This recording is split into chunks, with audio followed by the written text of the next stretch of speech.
hubung kait falsafah pendidikan, kebangsaan, kurikulum kebangsaan dan pengajaran dan pembelajaran. Pendidikan di Malaysia adalah suatu usaha berterusan ke arah memperkembangkan potensi individu secara menyeluruh dan bersepadu untuk mewujudkan insan yang harmonis dan seimbang dari segi intelek, rohani dan jasmani berdasarkan kepercayaan dan kepatuhan kepada Tuhan. Di Malaysia, keseluruhan sistem pendidikan negara dibentuk berdasarkan suatu penyataan falsafah yang dikenali sebagai falsafah pendidikan kebangsaan. Penyataan falsafah pendidikan kebangsaan merupakan satu dasar yang dirumus secara komprehensif dan holistik. Dengan wujudnya falsafah pendidikan kebangsaan, sistem pendidikan negara telah berganjak ke arah yang lebih sistematik dengan pengungkapan secara jelas soal prinsip dan nilai asas pendidikan negara bermula dari peringkat paling rendah menuju ke peringkat tertinggi iaitu universiti. Jelasnya, falsafah pendidikan kebangsaan menjadi tunjang kepada segala proses dan aktiviti pendidikan negara. Hubung kait antara falsafah pendidikan kebangsaan dengan kurikulum kebangsaan. Falsafah pendidikan kebangsaan merupakan asas kepada pembentukan kurikulum pendidikan di Malaysia. Perkaitan antara falsafah dan kurikulum adalah di mana kurikulum merupakan terjemahan falsafah pendidikan.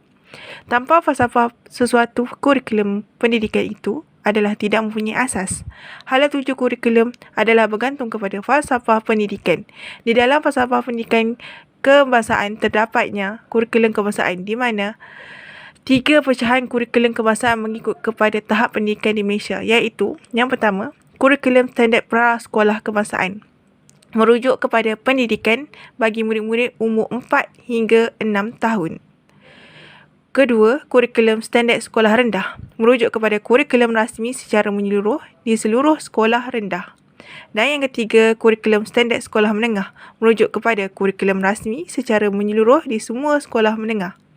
Kurikulum kebangsaan juga dikenali sebagai kurikulum ideal atau kurikulum rasmi yang telah sempurna dibentuk oleh falsafah pendidikan kebangsaan yang mengandungi ciri-ciri ideal dari segi matlamat, pelaksanaan dan penilaian. Kurikulum ini diangkat sebagai kurikulum rasmi negara Malaysia setelah diterima dan dilaksanakan terhadap sekolah-sekolah di seluruh Malaysia. Hubung kait kurikulum kebangsaan dengan pengajaran dan pembelajaran. Kurikulum kebangsaan telah menjadi teras kepada sistem pendidikan di negara kita. Berdasarkan kurikulum kebangsaan ini, pihak sekolah akan membentuk kurikulum sekolah di mana segala perancangan pendidikan yang dikendalikan oleh pihak sekolah untuk mencapai matlamat pendidikan selaras dengan hasrat falsafah pendidikan kebangsaan.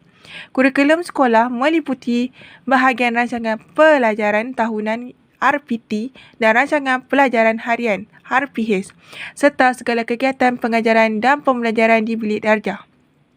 Kurikulum sekolah juga meliputi bahagian kegiatan pendidikan luar bilik darjah iaitu core kurikulum seperti kegiatan sukan, persatuan, pasukan pakaian seragam dan lain-lain. Melalui RPT dan RPH, setiap guru di sekolah boleh merangka sesi pengajaran dan pembelajaran yang meliputi semua aspek yang dituntut dalam falsafah pendidikan kebangsaan demi memastikan murid-murid menerima pembelajaran secara menyeluruh dan bersepadu. Seterusnya, saya akan menerangkan mengenai prosedur menyatakan objektif dan hasil pembelajaran di mana kita akan fokuskan kepada pelajar. Kemudian kita melihat kepada perubahan tingkah laku pelajar itu sendiri dan apa pencapaian mereka terhadap hasil pembelajaran yang telah dijalankan. Dalam prosedur ini, anda perlu tahu 5 poin di mana A, B, C, D dan E. A adalah audience di mana merujuk kepada sesiapa yang menjadi pelanggan yang patut menerima pendidikan yang tetap. B adalah behavior, merujuk kepada apa yang anda mahu mereka lakukan. C adalah condition, merujuk kepada situasi, perkara yang murid anda mahukan. D adalah degree, merujuk kepada berapa banyak penguasaan murid terhadap pengetahuan dan kemahiran yang telah mereka pelajari. Dan akhir sekali adalah E-evaluation, merujuk kepada penilaian di mana adakah murid anda menguasai apa yang mereka telah pelajari. Seterusnya, ini merupakan contoh yang saya buatlah. Contoh dia, audience adalah murid tingkatan 1 Nilam.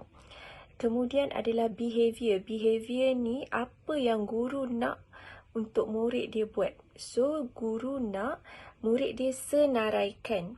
Dan move to condition. Condition, apa yang murid dia nak belajar. Murid dia nak belajar tamadun-tamadun awal dunia.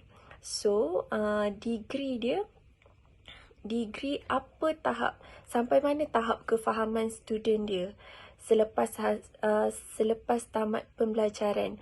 So, student dia betul ke semua dengan tepat mengenai tamadun-tamadun awal dunia menggunakan evaluation yang guru buat di mana menggunakan soalan subjektif dengan senaraikan semua tamadun-tamadun awal dunia. Okey, seterusnya adalah domain objektif dalam penetapan maklumat dan objektif kurikulum atau pengajaran taksonomi Bloom. So dekat sini kita fokus on domain kognitif. Domain kognitif. Domain kognitif ni dia melibatkan komponen pengetahuan dan perkembangan intelek seperti mengenal dan mengingati fakta, prosedur dan konsep. So dekat sini dia ada 6 aras dari mudah ke sukar. Okey, seterusnya adalah aras di dalam domain kognitif taksonomi Bloom. Terdapat 3 aras iaitu aras rendah, aras sederhana dan aras tinggi. Dalam aras rendah kita ada pengetahuan dan kefahaman. Pengetahuan ni dia mengingati semula pengetahuan, contohnya mendefinisikan, menyatakan dan susunkan. Dalam kefahaman pula, dia kebolehan membuat ringkasan, membandingkan dan menjelaskan. Contohnya jelaskan, huraikan dan bincangkan. Okey, seterusnya adalah aras sederhana. Terdapat 2 juga iaitu aplikasi dan analisis. Dalam aplikasi ialah kebolehan menggunakan prinsip melaksanakan sesuatu. Contohnya dapat mengembangkan, binakan. Okey, seterusnya adalah analisis. Ia memisahkan dan menyenaraikan struktur seperti kategorikan, pisahkan dan asingkan. Dan yang terakhir adalah aras tinggi. Dalam aras tinggi, kita ada 2 juga iaitu penilaian dan reka cipta. Penilaian adalah membuat penghakiman berdasarkan kriteria dan piawaian melalui kritikan. Contohnya nilaikan, cadangkan dan ulaskan. Dan yang terakhir adalah reka cipta. Ia menyatukan elemen untuk membentuk gagasan umum, menyusun atau elemen ke bentuk. Contohnya gabungkan, binakan dan kubahkan. Seterusnya, rancangan pengajaran guru berdasarkan DSKP, iaitu Dokumen Standard Kurikulum dan Pentafsiran, iaitu DSKP mengandungi 3, iaitu standard kandungan, standard pembelajaran dan standard prestasi. Standard kandungan mengandungi penyataan spesifik tentang perkara yang murid-murid patut ketahui dan boleh lakukan dalam satu tempoh persekolahan, merangkumi aspek pengetahuan, kemahiran, nilai, budaya dan kepercayaan. Manakala standard pembelajaran, suatu penetapan kriteria atau indikator kualiti pembelajaran dan pencapaian yang boleh diukur bagi standard kandungan. Manakala standard prestasi, iaitu prestasi, satu set kriteria umum yang menunjukkan tahap penguasaan murid sebagai petunjuk bahawa sesuatu perkara itu telah dikuasai. Konsep rancangan pengajaran. Rancangan pengajaran adalah satu plan bertindak yang disediakan oleh guru-guru terhadap pengajaran dan pembelajaran iaitu PMP bagi tahun akademik semasa berdasarkan dokumen rasmi yang diwartakan sebagai Dokumen Standard Kurikulum dan Pentafsiran iaitu DSKP yang dikeluarkan oleh Bahagian Pembangunan Kurikulum Kementerian Pendidikan Malaysia KPM. Rancangan pengajaran RPT dan RPH. RPT iaitu rancangan pengajaran tahunan ialah garis panduan kepada guru untuk merancang tindakan yang perlu dilakukan semasa pengajaran dan pembelajaran iaitu PMP mengikut minggu sepanjang tahun. RPT pengajaran tahunan hendaklah mengikut peruntukan waktu untuk agihan standard kandungan, standard pembelajaran dan standard prestasi. Manakala rancangan pengajaran harian iaitu RPH adalah dokumen rasmi berupa rekod khas bertulis yang disediakan oleh guru-guru sebelum melaksanakan aktiviti pengajaran dan pembelajaran PMP. RPT dan RPH ini adalah selari antara satu sama lain. Di sini contoh RPT dan RPH. RPT mengandungi peruntukan masa pengajaran, skop kandungan, urutan isi kandungan dan kesinambungan isi kandungan. Manakala RPH mengandungi maklumat asas dan maklumat aktiviti PMP. Maklumat asas seperti hari, tarikh, tema, kelas, subjek, standard kandungan, standard pembelajaran dan hasil kandungan. Manakala maklumat aktiviti PMP mengandungi fasa, langkah, masa, aktiviti PMP dan catatan. Refleksi pengajaran dan pembelajaran.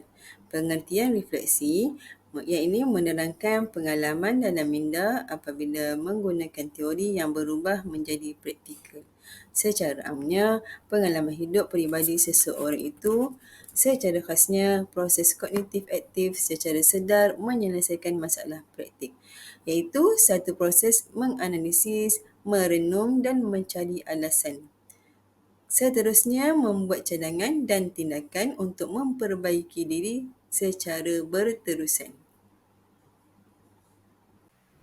Antara kepentingan dan pelaksanaan refleksi, menjana idea inovatif untuk bahan pengajaran bagi hasilkan pembelajaran yang efektif. Hal ini dapat menarik minat murid-murid untuk belajar. Sebagai contoh, murid lebih fokus dan memahami topik pembelajaran yang dipelajari. Seterusnya, guru dapat menilai prestasi dan kelemahan murid.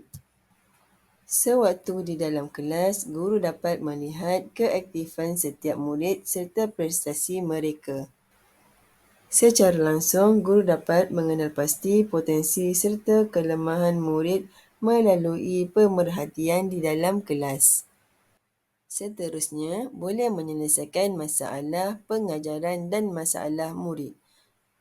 Hal ini dapat membantu dalam penambahbaikan proses pembelajaran dua hala di dalam kelas. Contohnya, guru memberi motivasi serta nasihat kepada murid yang bermasalah.